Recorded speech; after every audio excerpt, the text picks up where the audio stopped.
it's Dr. Jan, and we're going to talk about today how you heal and work in a place where you're still being bullied. That's really, really difficult, but I think it's really important because a lot of people don't leave places where there's toxicity and bullying. And that's because you have invested in your career. Sometimes, like myself, you go from one bullying place to another.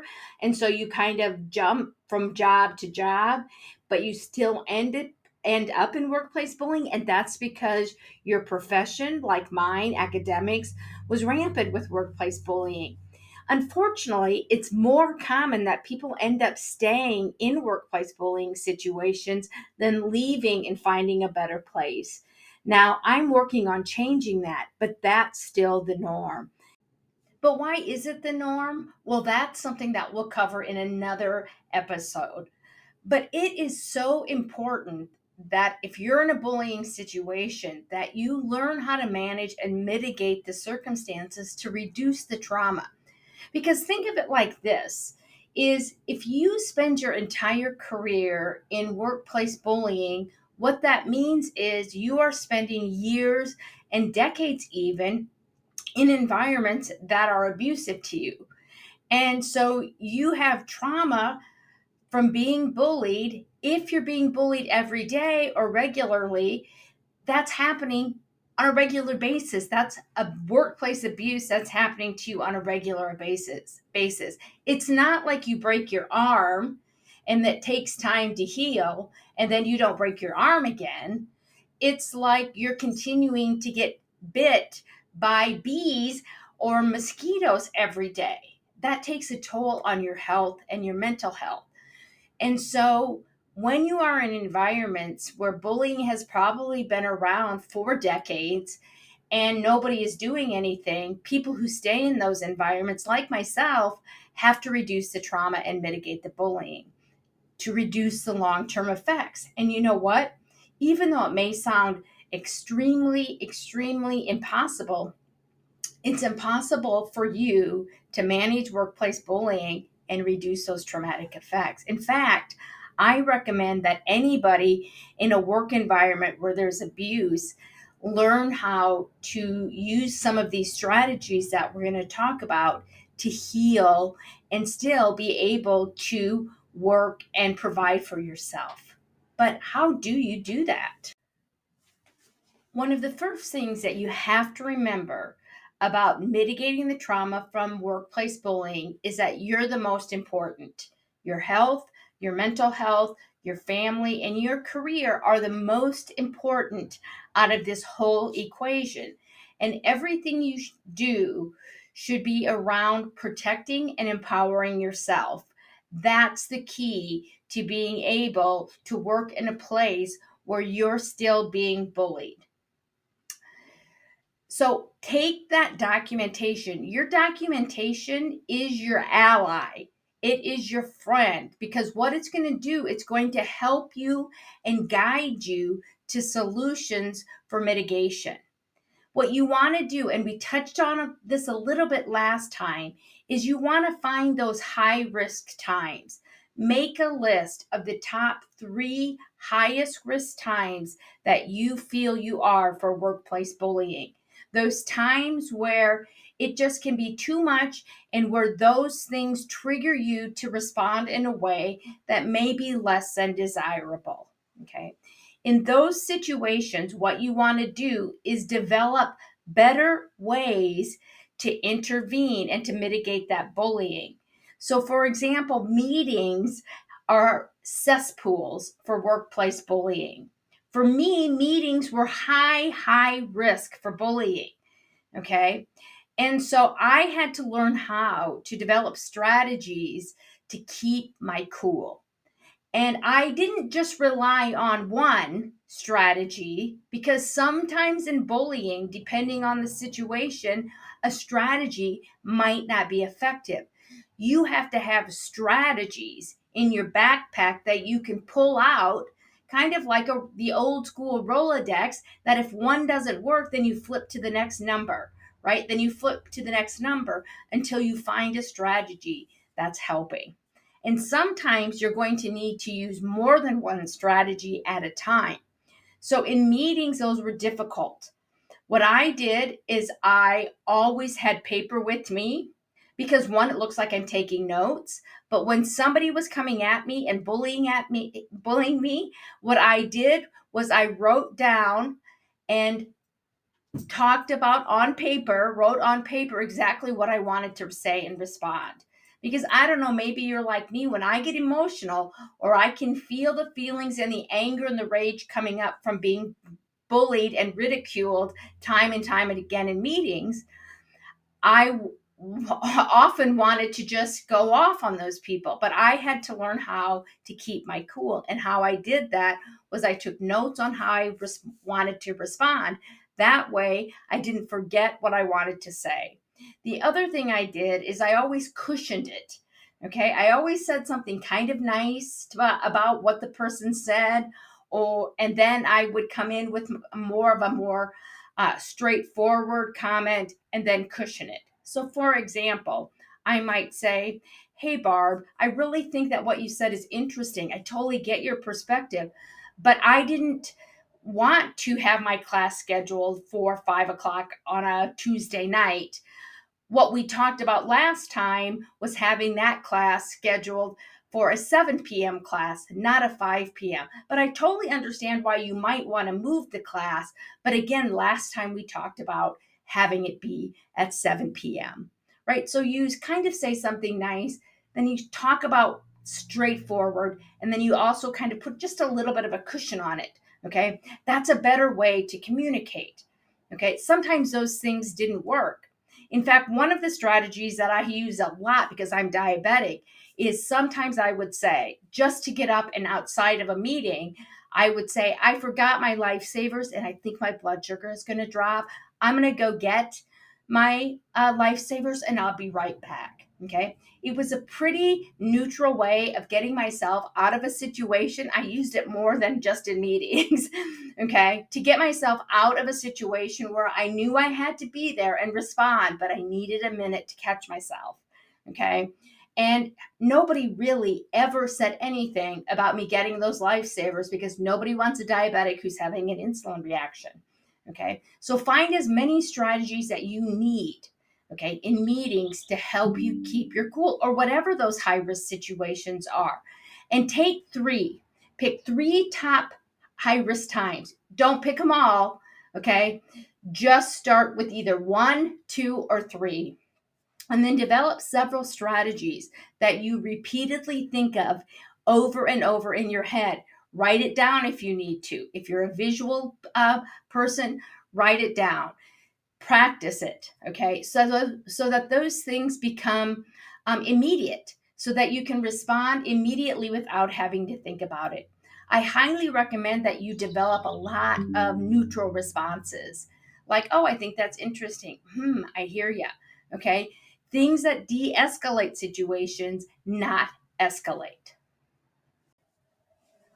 What I also recommend when you're developing strategies is use your strengths to help you develop those strategies. So I think I've said this before, but I think I'm funny and I'm pretty good at cracking a joke. So in the strategies that I develop for myself is I utilized humor to break the tension or de-escalate incidences where I was being bullied.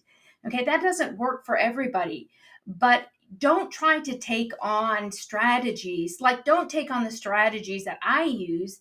Figure out what works for you. And the key to a good strategy is a strategy that works is one that nobody knows about. Okay, so you're not getting out a bunch of books and doing all these different things to develop a strategy. It's going to seem like it's natural and in the flow of everyday work, right? So nobody suspects anything. So if you're using de-escalating techniques like active listening, using neutral responses, and working with your strategic ally, which we'll get to at another time as well, those things should come naturally, and no one should suspect that it's an intervention.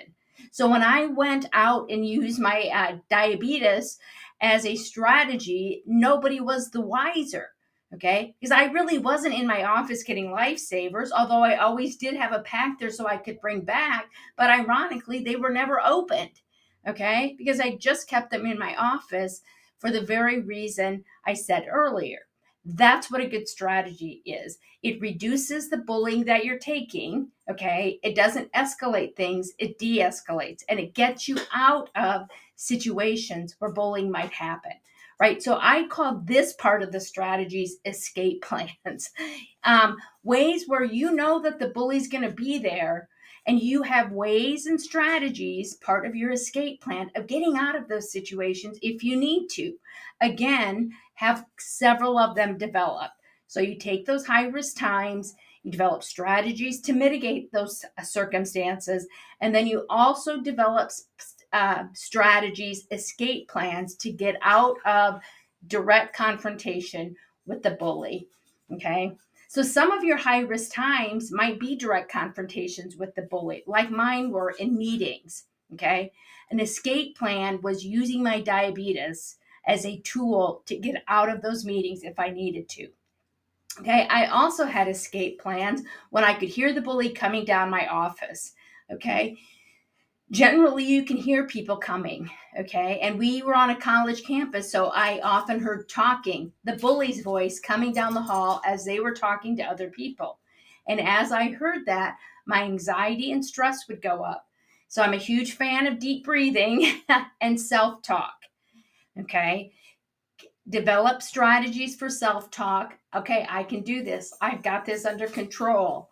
I'm not the problem. They're the ones with the problem.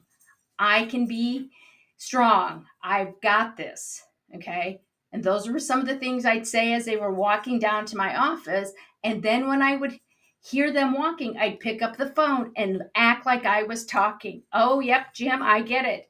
No, that assignment isn't due, right? You need to include this and this and this in that assignment. So when they came into my office, they could see that I was on the phone. Okay. And then I would say to them, I will be off the phone in a few minutes. I'm helping a student with an assignment. Okay. And I'll come down to your office when I'm done. Okay. And then I would just pretend that I was still on the phone. Okay. And I would just talk like I would talk on a phone to no one. Okay.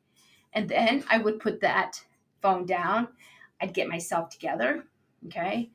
And I would go to their office. So sometimes, even though it was 5-10 minutes maybe between the time they came in my office, sometimes that was enough for them to forget what they were going to say to me. Okay. And because I was in their office and in their space, it was different, and the bullying might be reduced.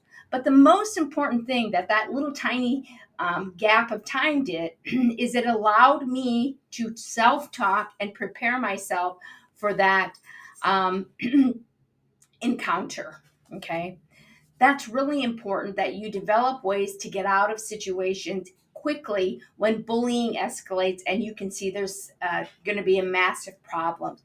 That mitigates the bullying. If I had stayed in my office all the times the bullies came down to see me, that really would have increased the abuse. Okay.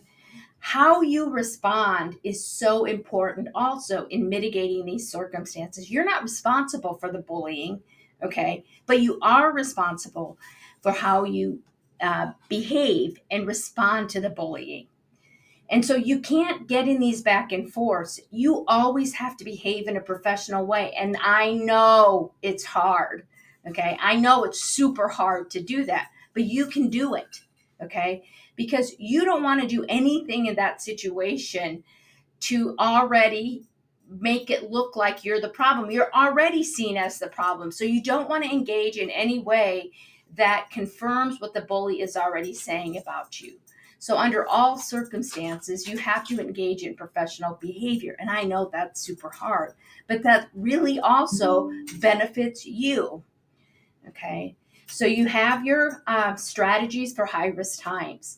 You have escape plans. You're engaging in professional behavior. You're de-escalating situations. So no defensiveness, no raising your voice, no responding if you don't need to. So before you respond to anything in regards to the bully, whether it's email, whether it's text messages, whether it's phone calls, even when you're face to face, think before you act. And the question you should be asking is, do I need to respond to this? Okay. And if yes, what is the shortest, most concise way that I can get to the answer to respond to the bully? Less is frankly more, as long as you're meeting your work requirements. Okay. That's one of my rule of thumb. Whenever you have a strategy, make sure that you're doing what you need to do to meet your job requirements. Okay. And don't do anything that's going to harm your career by developing strategies that get you out of meetings that you're required to go, for example. Okay. So, the other thing I really want to talk to you about and have a serious conversation is you can't keep relying on other people to stop the bullying, like human resources or your supervisor or leaders. Okay. You can't control their response. You can't make them stop the bullying. I know you want to, and I wish I had a magic wand where I could give it to you and we could wave it and they would. Take that energy that you're using to want them to stop it and turn that into yourself and empower yourself to control what you can control, and that's you.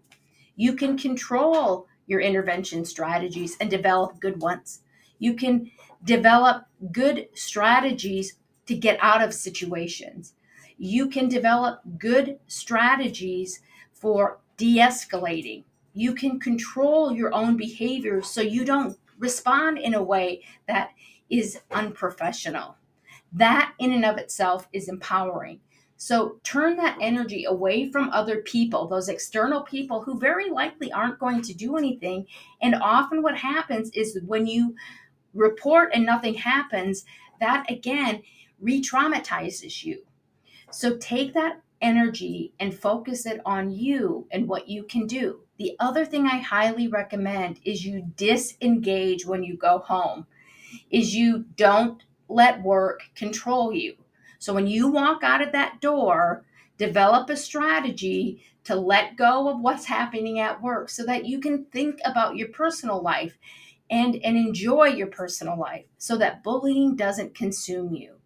One of the things that I did, and I've encouraged a lot of people to do, is I used to think about work when I was in the car because I probably had a 5 or 10 minute drive home.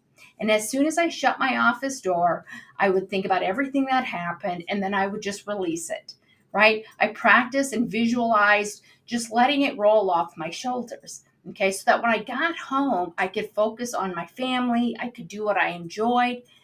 Don't give up your hobbies. And in fact, if you don't have any hobbies, get some, okay?